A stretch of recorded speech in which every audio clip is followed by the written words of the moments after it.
Fed up with the everyday grind? Tired out from the summer heat? Want to get away from it all? We offer you Escape. Escape, designed to free you from the four walls of today for a half hour of high adventure. You are groping through the midnight dimness of a gigantic department store, and suddenly you realize that 100 eyes are staring at you from the shadows, and 100 hands are reaching for your throat, and your most urgent desire is to escape.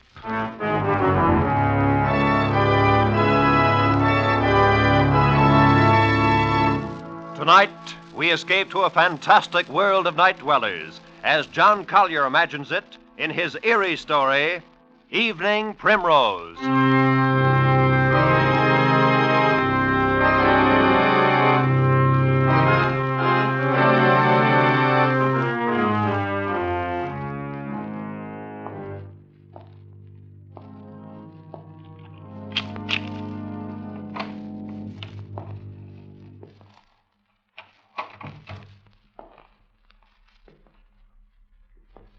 Sadie?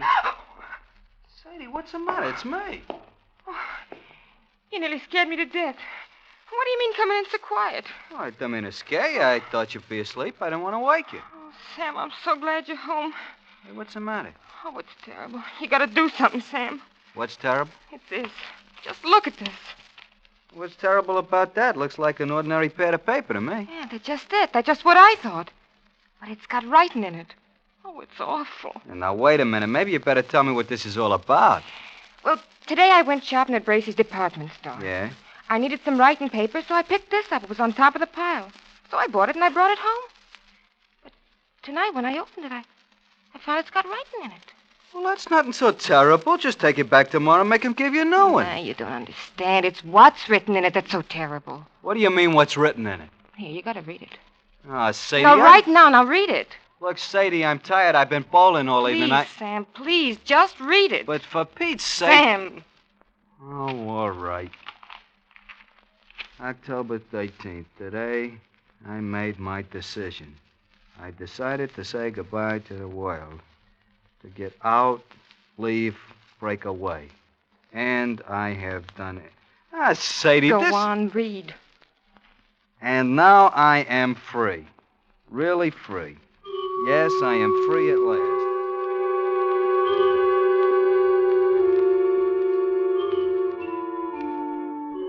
Yes, I am free at last. The world is an intolerable place for a poet. I was broke, starving, at my wit's end. And then I had the brilliant idea. I'd escape to a place where I'd had no need to earn a living, where I could write to my heart's content in peace and security. And where is this place? Right under your nose, so close you'd never think of it. I am now living in Bracy's department store. I have everything within arm's reach that anyone would need or desire. And it's all free. Absolutely free. I arrived this afternoon. I'd spent 3 days looking over all the department stores in town. I decided on Bracy's because of the completeness of their food department. Therefore, this afternoon I entered the store and went immediately to the 4th floor, to the rug department, and hid myself in this dusty, out-of-the-way corner behind a pile of carpets. Once I'm settled, I'll furnish it with the best of modern pieces from the furniture department.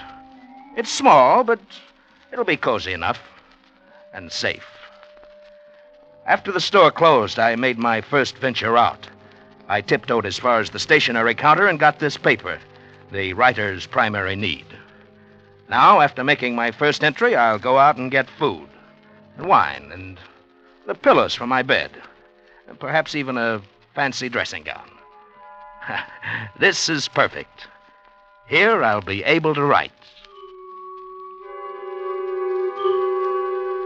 Dawn, October 14th. I am almost too unnerved to write this. The whole thing is unbelievable. After the store was dark and completely quiet, I crept out and started for the food department. One's steps echo hollowly in an empty department store at night, and I found myself gliding along the floor on tiptoe, moving as silently as possible. But the sound of footsteps persisted, and suddenly I realized that they were not my own. The night watchman. I was in the Salon Moderne, so quickly I seized a mink coat from a hanger and draped it about my shoulders and stood stock still.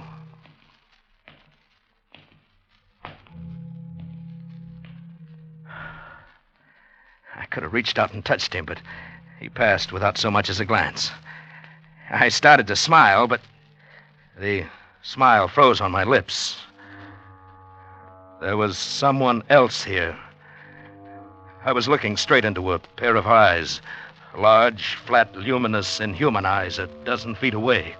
They belonged to a creature dressed as a man, but he was as pale as something found under a stone. His hands hanging motionless at his sides looked more like the fins on a fish than human hands. And then he spoke. Not bad for a beginner. I'm sorry. I didn't know anybody else lived here. Oh, yes, we live here. It's delightful. We? Yes, all of us. Don't you see? Look around you. I looked around and saw nothing. I looked again and saw an old one come clambering out from behind a clock. And there were 3 elderly ingenues, incredibly emaciated, pale as lace, almost transparent, simmering before a perfume counter. And a chintzy lady swam out from the curtains and the drapes. Then they came swarming thick around me. Pale, thin, wispy, moving silently, fluttering like gauze in the wind, whispering. Of course, it's a sign. We see. Detective, send for the darkmen. Yes, send for the darkmen. They were pressing around me, clawing, holding me, their pale faces contorted with venomous and human hatred. I was paralyzed. All I could do was repeat over and over again, I am not a detective. I'm not a detective. I'm not. A burglar, then. Hold him, carry him to the place. Send for the darkmen. Stop. Let him speak. I am not a detective or a burglar. I'm a poet. But what are you doing here? I've renounced the world. I came here to live where I could be alone, away from the world. Why, then he's come over to us. He's just like us. Yes.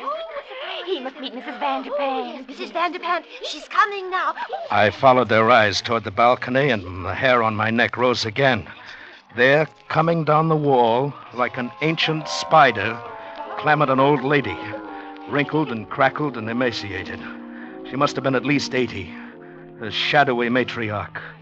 And the things around me bowed and scraped as she reached the floor and floated toward us. What's going on here? Where is that stupid girl? What's keeping her? Oh, Mrs. Vanderpant. Well, what is it?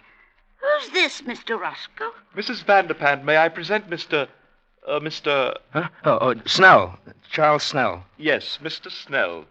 He's a poet. He has come here to live. Oh, he has he? That's what he says. And I believe him. Well... He avoided the night watchman quite neatly. For a beginner. Thank you.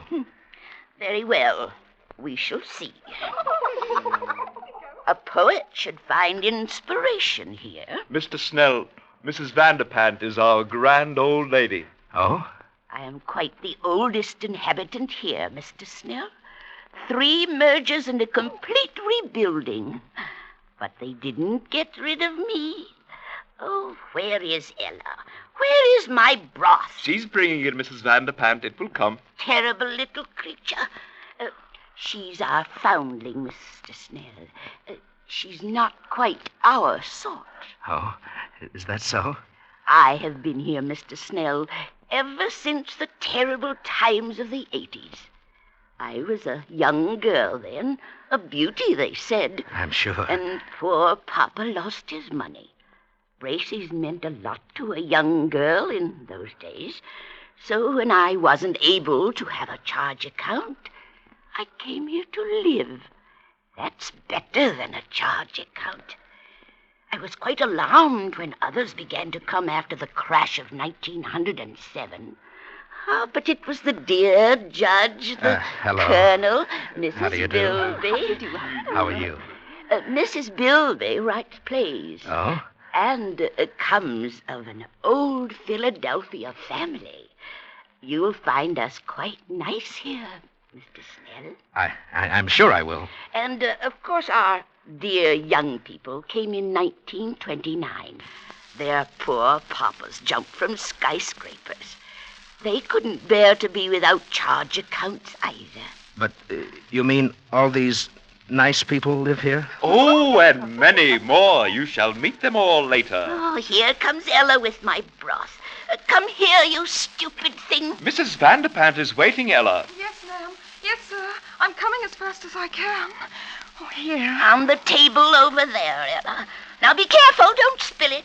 Oh, but she's young. Well, of course she is a little younger than most of us. She's different. She's beautiful. That's right, old fellow. She's really not our sort. Oh, you shouldn't say such things. She can hear you. Oh, that doesn't matter. Mrs. Bilby, please. Mr. Snell, you will understand these things better after you've been here for a while. But it seems to me Mr. Snell, we have certain rules here. They are necessary for our survival. I'm sure you won't find it hard to observe them. Well, yes, but I should advise you that you try. If you do not, it would be most unfortunate, Mr. Snell. Most unfortunate for you.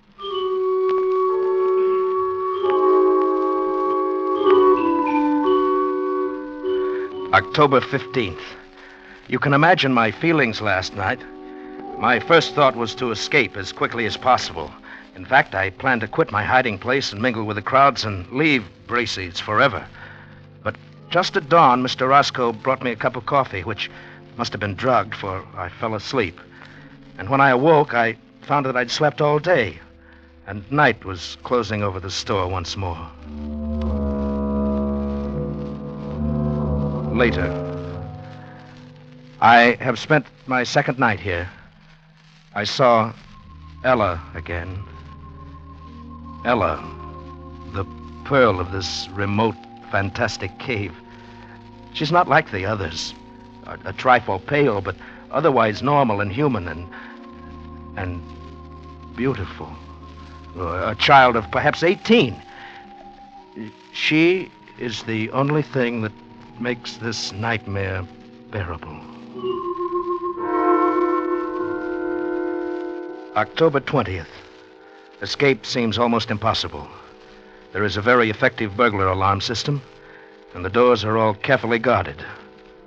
But that is nothing compared to the darkmen. Who are the darkmen? I don't know, but the inhabitants here threaten any transgressor with these darkmen. I shall try to discover who they are. I am sure I'm watched, though they've begun to trust me now. Speaking to the night watchman would be suicide. Even if he believed my fantastic story or didn't shoot me as a burglar, I'm convinced that neither Ella nor I could get out of here alive. She and the night watchman are the only real people here. And how the others hate the night watchman. Odious, vulgar creature. He reeks of the coarse sun. Oh, come now, Mrs. Bilby. He's really a very personable young man. Very young for a night watchman. Mr. Snell, sometimes I wonder about your taste. Oh, you must not stay so much to yourself. You must become better acquainted with our ways. That's quite true, old man. Oh, you must come to the play tonight. We're going to be entertained with one of Mrs. Bilby's tragic comedies, Love in Shadowland. I'm sure you'll enjoy it. I'm sure I will. Oh, it's really a festive occasion, you know. Wanamaker's is coming over. Wanamaker's? Yes, the entire colony over at Wanamaker's is coming here en masse to attend the play. You mean there are people living in other stores? Oh, dear, yes, didn't you know? Of course, the best people live in Bracy's and Wanamaker's. Oh, come now, Mrs. Bilby. There are some very nice people at Altman's. I beg your pardon, Mrs. Bilby. Hello, Ella. Oh, good evening, Mr. Snell. Well, what is it, Ella? Oh, please, ma'am, I'd so love to see your play tonight. May I have your permission? Certainly not. You know better than that, you stupid creature. You know where you belong. In the basement by the garbage cans. But Mrs. Bilby... Hush, Mr. Snell. Ella, you're becoming entirely too forward of late. I advise you to watch your step. Remember the dark men. Oh, no. Please, Mr. Roscoe. I'll be good. I promise I will. Oh, no, please don't send for the dark man. I'm sorry, Mrs. Bilby. Excuse me. Ella, come back. Charles, you forget yourself. Let her go. But how can you treat her like that? Why do you always frighten her? And what is all this about the darkmen? Well, Mr. Snell, Oh, please, Mr. Roscoe, not now. You'll spoil our whole evening, and I do so want Mr. Snell to enjoy my play. Very well, Mrs. Bilby. Later, Charles. But I want to know about the darkmen. Later. October 21st. I found an opportunity to speak to Ella alone. I had not dared to speak to her before. Here one has the sense always of pale eyes secretly watching. But last night at the play, I induced a fit of hiccups.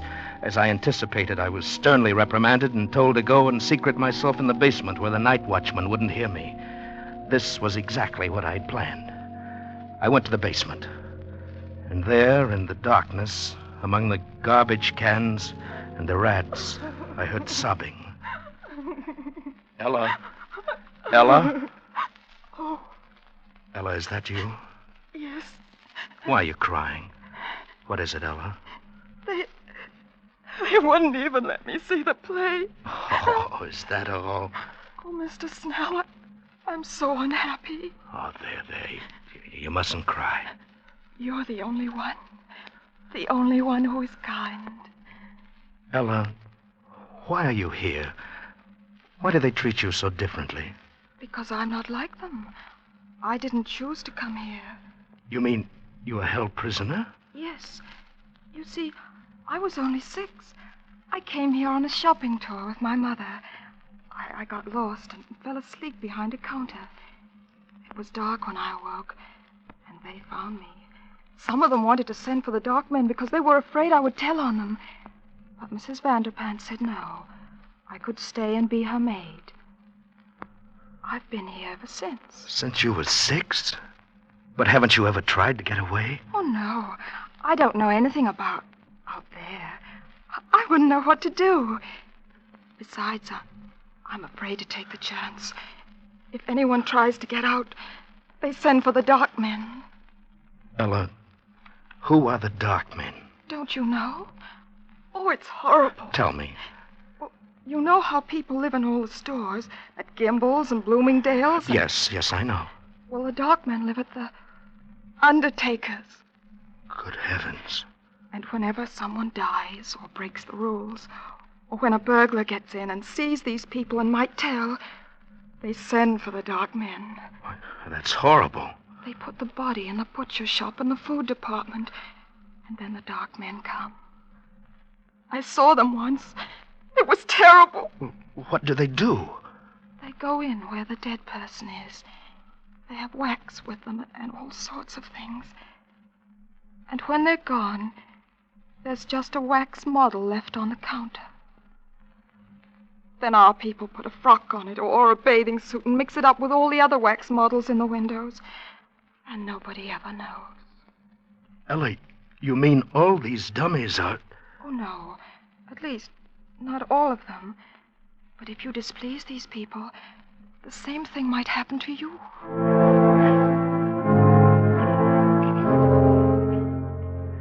October 30th. I've not kept up my journal. Writing has been out of the question. Once more, I'm frozen with terror. Not for myself now, but for Ella. They hate her. Any time they might turn against her and send her to the darkmen. My mind is filled with her. I dream of her every day. I live to see her at night. We've managed it several times. They trust me now and let me roam about without interference. And finally tonight I met her again and said it. Ella, I love you. Charles. I love you, Ella. Let's get married, or whatever they do here, and then we can live together in my home in the carpet department. They wouldn't dare hurt you then. Charles. Oh, don't look so dismayed. If you like, we'll go away from here. Maybe we can get transferred to Bergdorf Goodman, overlooking Central Park. Don't, Charles, don't. You must. Oh, but I love you. Ella, you're not in love with someone else. Oh, Charles. Yes, I am.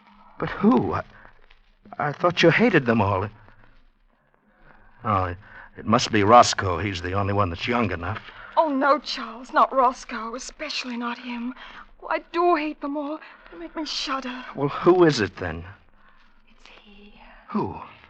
the night watchman. No, that's impossible. Oh, I love him. He smells of the sun. Ella. Oh, it was wonderful, the way it happened. Don't tell on me, Charles, or they'll punish me. Oh, no. I was careless. And there he was, coming around the corner in the ladies' lingerie department. I was caught. There were only some wax models in their underthings. There was nothing else to do. I slipped off nightdress and stood still. I see. He stopped near me. He looked at me. And, oh, Charles, he spoke to me.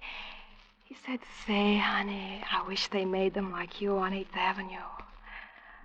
Oh, Charles, wasn't that a lovely thing to say? Personally, I should have said Park Avenue. Oh, Charles, don't get like these people here. It doesn't matter what avenue, Charles. It was just a lovely thing to say. But what can you do about him, Ella? He belongs to another world. Yes, to 8th Avenue, and I want to go there. Charles, are you really my friend? Oh, yes, of course I am. Then I'll tell you. I'm going to stand there again in the lingerie department so he'll see me. And then? Perhaps he'll speak to me again. Oh, Ella, you're only torturing yourself. Oh, no, because this time I shall answer him, and he'll take me away. Take you away? Oh, no, Ella. I couldn't bear that. You don't love him. You only think you do because you think he'll take you out of here. But you don't know that he will. And I will, Ella. I've made up my mind. No, Charles. I couldn't let you do it. Even if I loved you, you couldn't do it, Charles. Why not? Because you really belong here. You've become one of them now. Ella, you mustn't say that. It's true. And, Charles. What? I've got to go. There's someone watching us. I feel it. Wait, Ella. Goodbye, Charles. No, Ella, come back. Ella! Please, old fellow, you'll arouse the night watchman. Roscoe. Yes? Love can be very upsetting, can't it? You heard? Just the last moment or so. Very touching. I was rather surprised. And yet it's understandable. I've been attracted to Ella myself. We're still young, you know. And so she loves another. Too bad, old fellow. Who could it be? Could it be that I am the cause of your heartbreak? You flatter yourself too much, Roscoe. Then who? The old judge? Certainly not. The colonel? Hardly. None of those. Not one of the customers. The staff? She loves the night watchman. Can you imagine that? She loves the night... Oh. Roscoe, I shouldn't have said that. It's not true. At least I don't think it's true. You wouldn't... You said you loved her, too. You wouldn't do anything... Tell anybody. This is a secret between us, between friends, isn't it? Of course, old man. As secret as the grave. She's young. Perhaps he'll leave and she'll forget him. In time, who knows? Perhaps she will learn to love you or me. Of course, in time. And we'll figure a way to keep her safe here. Absolutely safe. Now, don't you worry about it. Well, it's almost dawn. Time for bed. Good morning, Charles.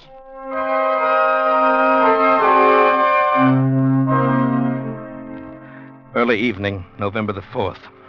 I was a fool. I should have known he couldn't be trusted. He must have gone straight to Mrs. Vanderpant. This evening, the atmosphere has changed.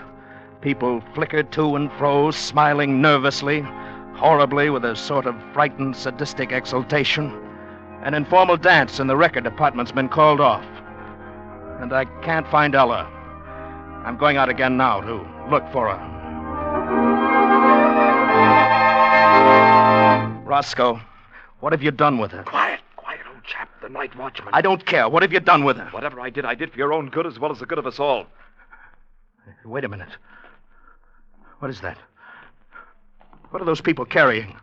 What? Why, it's Ella. She's tied up, and they're carrying her. Ella! Ella! Stop it, Joel. Stop it. Let me go! Let me go! No, stop, Joel. Stop it. You'll arouse the night watchman. But they're taking her into the butcher shop. Ella! Ella!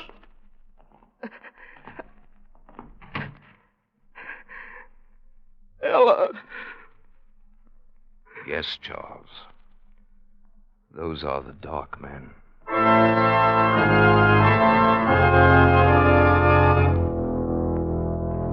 Midnight. I am scribbling this last entry hurriedly.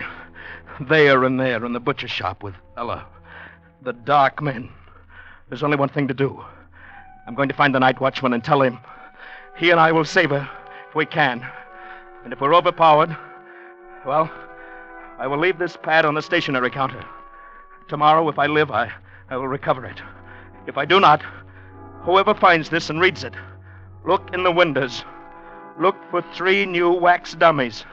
2 men, one rather sensitive looking, and a girl. She has blonde hair and blue eyes, and her nose turns up a little. Look for us. And then find them. Smoke them out. Exterminate them. Avenge us.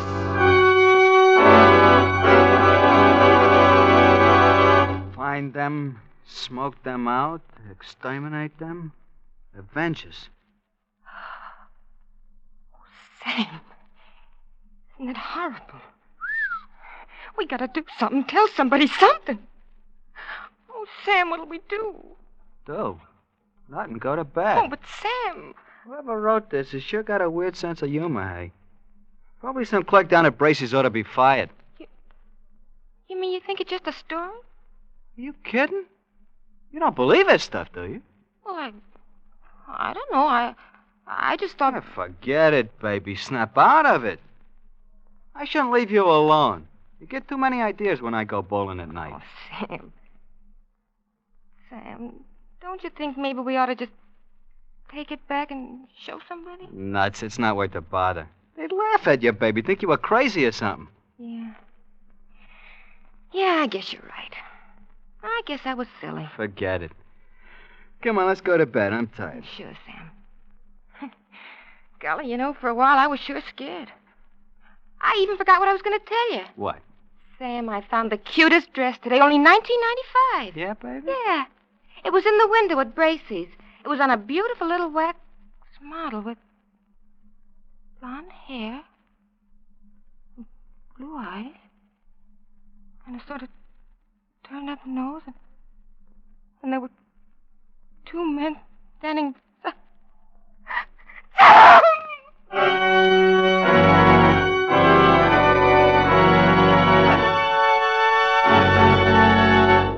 Escape is produced and directed by Norman MacDonald.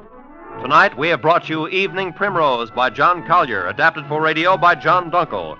Featured in tonight's story were Bill Conrad as Charles and Constance Cavendish as Ella, with Harry Bartell, Lillian Baeff, Jeff Corey, Kay Miller, and Irene Tedrow. Special music by Ivan Ditmars. Next week. When you've had all you can stand of routine, when your everyday chores offer you no release, when the 4 walls are closing in on you, join us for Escape.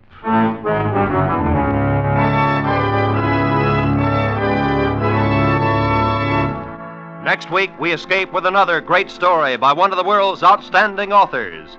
Good night, then, until this same time next week, when once again we offer you Escape.